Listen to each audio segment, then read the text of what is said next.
उपस्थित आपण सगळ्यांना मनापासून नमस्कार करतो की आपण आपली एकता कायम ठेवली आहे, त्याबद्दल तुमच्या मनापासून सगळ्यांचे धन्यवाद व्यक्त करतो। ते गाणं फक्त आपण ऐकतो, आली तुफान किती जिद्द न सोडली, ऐकता ना सगळे? बरोबर की नाही? ऐकता की नाही? मराठी लोकांना माहिती आहे, ऐकता की नाही गाणं? आले तुफान किती जिद्द न सोडली, काय झेप घेतली आकाशी, स्वप्ने झाली पुरी। आपण हे सगळं ऐकत असतो। हा छत्रपती शिवाजी महाराजांचा महाराष्ट्र आहे, डॉक्टर बाबासाहेब आंबेडकरांचा महाराष्ट्र आहे, सावित्रीबाई फुले ज्योतिबा फुलेंचा महाराष्ट्र आहे। इथे समजदार लोक राहतात, वेडे लोक राहत नाहीत, याच्यासाठी मी इकडे आलोय। आपण सगळे समजदार आहात ना? मला मी नाव न घेता हे ना ते आपल्या सिस्टम मध्ये नाही काय सुद्धा, आपला डायरेक्ट थेट तुम्ही उंगली केली ना, आता झेला। आपण तर काय करायला गेलो नव्हतो ना, बरोबर आहे?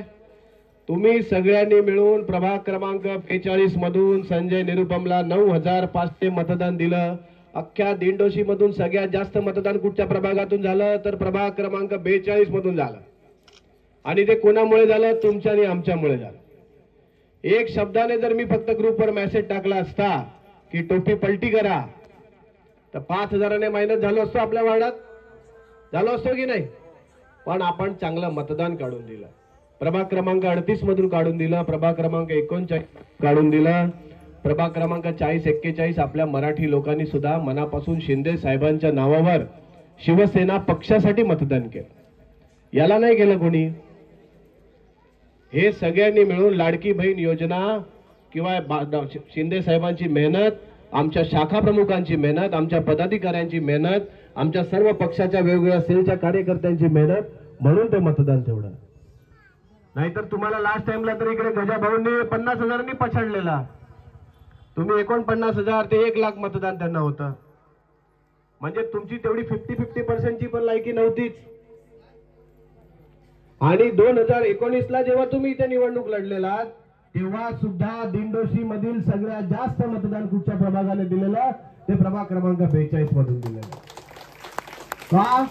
तर तेव्हा सुद्धा काँग्रेस आणि राष्ट्रवादी मध्ये आपण सगळे एकत्र लढत होतो आणि आपण राष्ट्रवादीचा नगरसेवक इकडे होतो, म्हणून या प्रभागातून 2019ला तुम्हाला सगळ्यात जास्त मतदान झालेलं ना? पेपरवर बोलायची काही गरज नाहीये।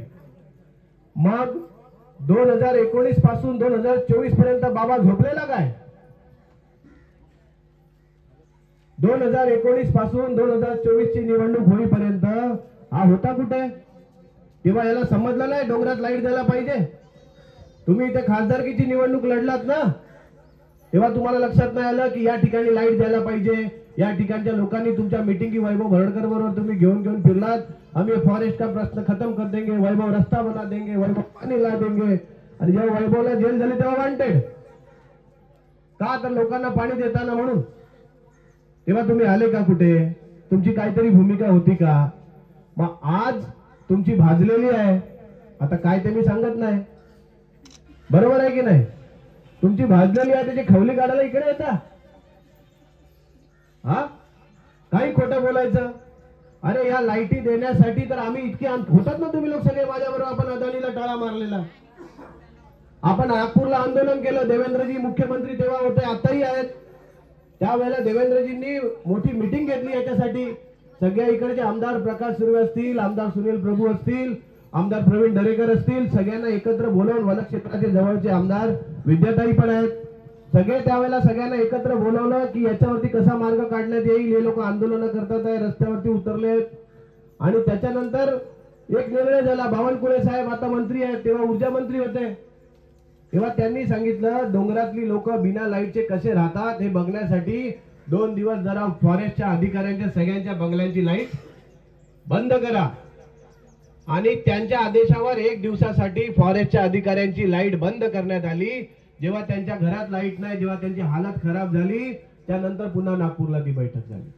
आणि त्या बैठकीमध्ये की तुम्ही वनक्षेत्रामध्ये लाईट देऊ शकत नाहीत तर वनक्षेत्राच्या बाहेर लाईट द्या, पण लोकांना लाईट मिळू दे, ही भूमिका त्या मीटिंग मध्ये घेण्यात आली। राज्याचे मुख्यमंत्री, राज्याचे ऊर्जा मंत्री, इकडचे स्थानिक आमदार, आणि हे कोठे मला कुठच्याही आमदाराला जाऊन विचारा, हे झालं की नाही झालं म्हणून.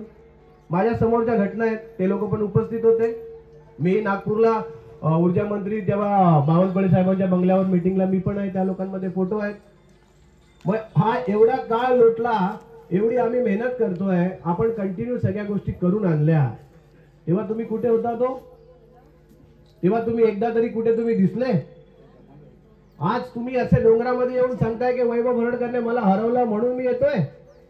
तुझा बाप जरी आला ना तरी माझी गाडी उखाडू शकत नाही. मी लिहून घ्या सांगतो तुम्ही. कारण की आपण पंगा घेतानाच ठरवतो पहिला की हा पुढे काय काय करू शकतो. ह्याचे जे बाप आहेत त्यांना आपण ऐकलं नाही तर ह्याला ऐकणार आहे काय? आणि याच्या बरोबर फिरणारे सगळे कुत्रे टपोरी साले, यांची काय लायकी आहे? तो काल इकडे म्हणतो माफिया लोक आहेत, 20 देतात, माफिया लोक 20 देतात. कोण माफिया? तो कैलास जाधव माफिया? हा, तो दिलीप लाईट देतो तो माफिया की नरसुले माफिया? माफिया कोण? आणि माफिया कशाला बोलतो तू कोणाला? ते पोरं भाई आपल्या बरोबर नसले, इकडे तिकडे असले, कसे पण असले तर डोंगरात लाईट देतात आहे ना रे. त्यांच्यामुळे 24 तास लोक उजेडामध्ये फिरताय.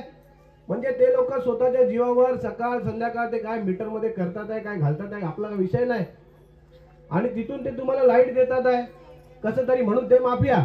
तो मिथून लाईट देतो म्हणून मिथून माफिया. तो सुरेश जाधवला पण माफिया म्हटलं पाहिजे. मग सुरेश जाधव लाईट देतो म्हणून सुरेश जाधव माफिया. अरे तुम्ही माफिया बोलता कोणाला आहे आणि कशाला?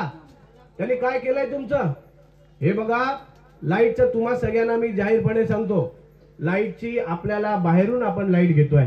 म्हणजे आपण जे बाहेर मीटर लावलेले आहेत, जे मीटर आपण बाहेर लावलेले आहेत ते कमर्शियल मीटर आहे. कारण की रेसिडेन्शियल एका मीटर मधून तुमच्या 50-50, 25-25 घरांना लाईट देता येत नाही. म्हणून ते कमर्शियल मीटर बाहेर लावलेत. त्याचा टेरिफ रेट आणि तुमच्या रेसिडेन्शियलचा टेरिफ रेट थोडा वेगळा असतो.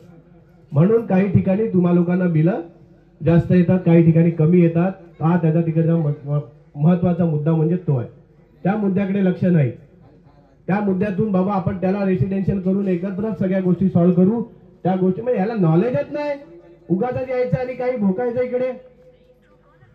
आणि नंतर मग तिथे अदानीला जाऊन तो काय काय बोलला त्याचा व्हिडिओ आपल्याकडे आहे, त्याचा ऑडिओ आपल्याकडे आहे.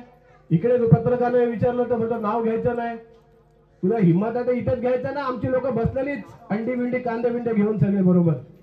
आमच्यासारखं मर्दानगी सारखं काम करायचं, पण त्या बापाला घाबरायचं नाही. आम्ही इकडे फॉरेस्टला अंगावर घेऊन पाण्याची लाईन आणली ना. जेलमध्ये घेतलो. मला फॉरेस्टवाले माझ्याकडून एफिडेव्हिट करून मागत होते की लाईट पाण्याची लाईन तुम्ही काढून टाका. आम्ही सगळ्या डोंगरातल्या पाण्याची लाईन काढून टाकतो. लोक जसे पहिले पाणी भरत होते तसे त्यांना भरू द्या. मी बोलो कोणाचा बाप जरी आला, मला जेलमध्ये घ्यायला जरी लागलं तरी सुद्धा मी पाठी हटणार नाही. मी पाण्याची लाईन काढली नाही. मी आज सुद्धा कोर्टामध्ये जाऊन उभा राहतोय, आज सुद्धा केसेस लढतोय. मला कोणाची भीती नाही आहे. आणि ज्या दिवशी मी ठरवेन ना की बाबा मला आता ही केस नाही लढायची आहे, मी विड्रॉ करतो, त्या दिवशी खरोखर सांगतो हे जे कोणी आहेत ना कलाकार लोक, ते कोर्टापेक्षा कायद्यापेक्षा मोठा कोण नसते. आपण झेलतोय म्हणून आपल्या दरवाजामध्ये पाणी आहे सगळ्यांच्या. जे आपल्या बरोबर आहेत ते सुद्धा आपल्या जीवावर पाणी देतात आहे, जे आपल्या बरोबर नाही आहेत ते सुद्धा आपल्या जीवावर पाणी देतात आहे. त्यामुळे या सगळ्या विषयाचा कुठे संबंधच येत नाही. पण असे जर आता मला एक सांगा, तुम्ही अंधेरी मधून किती लोक इथे आलेत? आता दहिसर मधून किती आलेत? बोरिवली मधून किती आलेत? एक सुद्धा कोण नाही ना. आपण सगळे इकडचे स्थानिक आहोत. त्या दिवशीच्या मीटिंग मधून नेते, एक नेता जो मेन नेता तो आला अंधेरी मधून. त्याच्याबरोबरची सपोर्टिंग ऍक्टर कोण आणली? ती राजेंद्र नगर बोरिवली मधून. तिसरा ऍक्टर आणला गोरेगाव मधून. चौथा ऍक्टर आणला अंधेरी पूर्व मधून. अरे तुमच्या या विभागाशी, या स्थानिक जनतेशी तुझी नाळ नाही, तुम्हाला काय माहित नाही, काही गोष्टीची घेणं देणं नाही. काही करत उकत सुटायचं. बॅनर लावले. मी काय बॅनर लावले? आजची सभा जर आपण खुर्च्या लावल्या तर 1000 खुर्च्या कमी पडतील, इतके लोक तुम्ही सगळे उभे राहताय. पण आपला पॅटर्न आहे, आपण कधी खुर्च्या बिर्च्या लावल्या नाही. आपण अशीच सभा घेतल्यात. मी जर खुर्च्या लावल्या, सभा घेतल्या, स्टेज मांडला तर एकदा सुप्रियाताई आलेल्या आपल्या इकडे, माहिती आहे ना. पहिली सभा आपण खाली घेतलेली, 8000 खुर्च्या कमी पडलेल्या बुवा साळवी मैदानामध्ये. ही आमच्या डोंगरातल्या लोकांची ताकद आहे. तू काय आम्हाला सांगणार? याचा काय संबंध आला? आणि त्याच्याबरोबरचा आमचा अरुण गुप्ता, तुमच्या सगळ्यांच्या बरोबरचा. आपण त्याला आपला आपला म्हणून आपण त्याला डोक्यावर चढवला, आपण त्याला सगळीकडे पुढे केला. काय कमी केलं याला? आज जसं अरुण गुप्ताचं घर आहे तसं घर डोंगरातल्या प्रत्येक माणसाचं जावं ही माझी इच्छा आहे, बरोबर आहे की नाही? नाहीतर जसं डोंगरातल्या लोकांचं घर आहे तसं त्याचं पण झालं पाहिजे, ही पण माझी इच्छा आहे. तुला कसली कमी केली आम्ही लोकांनी? तुझ्या घरात सेपरेट पाण्याची लाईन वैभव भरडकरने दिली आहे की तू एक चांगला माणूस आहे, तुझ्या घरात सेपरेट लाईन असली पाहिजे. सचिन विचिनची तक्रार माझ्याकडे रोज की याची आई आम्हाला पाणी देत नाही.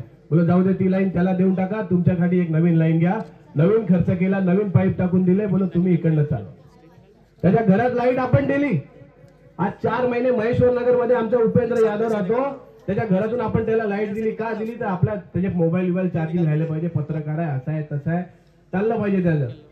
बाबा आपल्या डोंगरातल्या लोकांसाठी कोणतरी धावणारा कोणतरी पाहिजे म्हणून आपण त्याला संधी दिली. आज त्याच्या घरातून लाईट दिली, तुझ्या घरात 4000 बिल येतंय, त्याच्या घरात तो एकटा राहतो, त्याला सुद्धा 3000 लाईट बिल भरायला लागतं.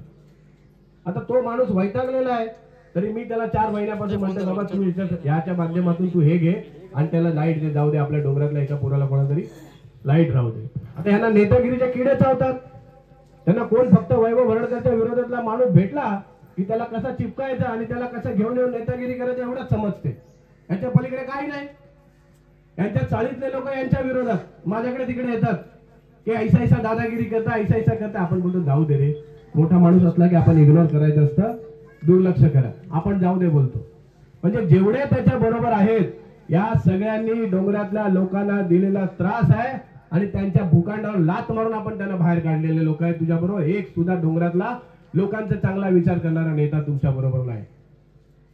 पण अशा परिस्थितीमध्ये येऊन तुम्ही लोकांना सांगायचं तुमचे लाईट बिल स्कॅन करा, तुमचे फोटो स्कॅन करा, तुमचे राशन कार्ड स्कॅन करा आणि हे सगळे डॉक्युमेंट घेऊन कुठच्या तरी बिल्डरला देऊन त्याची अग्रीमेंट करायच्या. आणि उद्या जेव्हा तुम्हाला घर मिळायची वेळ ना, त्या शासनाच्या रेकॉर्डवर तुम्हाला कुठेतरी घर भेटलेलं आहे, तुम्हाला घर देता येणार नाही. वैभव भरडकरने पाणी दिलं, राशन कार्ड लाईट बिल जमा केलं काय? आपण जेव्हा सांगितलं हा अदानीचा फॉर्म आहे, अदानीमध्ये जाऊन भरा, कायद्यामध्ये कोणाचे राशन कार्ड लाईट बिल कोणाचे शासकीय डॉक्युमेंट जमा करणं गुन्हा आहे आणि तो गुन्हा जर तुम्ही करत असाल तर त्याच्यावर योग्य ती कारवाई आपण करायला लावू. अदानीच्या लोकांनी येऊन तुमचे डॉक्युमेंट जमा करावे, त्यांनी लिहून द्यावं की हा फॉर्म नंबर आहे आणि आम्ही यांना लाईट देणार आहोत आणि एवढ्या एवढ्या वेळामध्ये लाईट देणार, तर आम्ही त्या गोष्टीला मान्य करू, आम्ही त्याचं स्वागत करू. काही उगाच खोटं बोलायचं? अरे आमदार, खासदार, मंत्री, मुख्यमंत्री सगळे दमले, कायद्यापेक्षा मोठा कोणच नसते. हा वन विभागाचा कायदा 2305 ची 1995 ची याचिका हायकोर्टामधली, जोपर्यंत हा मॅटर संपत नाही,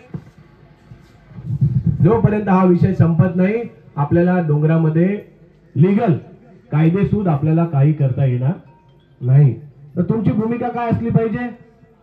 आम्ही मुख्यमंत्री साहेब जेव्हा आपल्या रत्नागिरी हॉटेलच्या इथे मीटिंगला आले, बरोबर आहे, आम्ही आतमध्ये बसलेलो 5 जण, मी, मुख्यमंत्री साहेब, आमचे सिद्धेश कदम आणि हा पण होता संजय निरुपम पण. त्यावेळेला तिथे साहेबांना आम्ही सांगितलं, साहेब वनक्षेत्रातील लोकांसाठी तुम्हाला निर्णय आता घ्यायला लागेल, 3 वॉर्डची जबाबदारी माझी आहे, तुम्ही हा निर्णय घ्या, काही सुद्धा चुकणार नाही. साहेबांनी पण मोठ्या मनाने सांगितलं, वैभव हा निर्णय आपण माझा व्हिडिओ बनवून दे.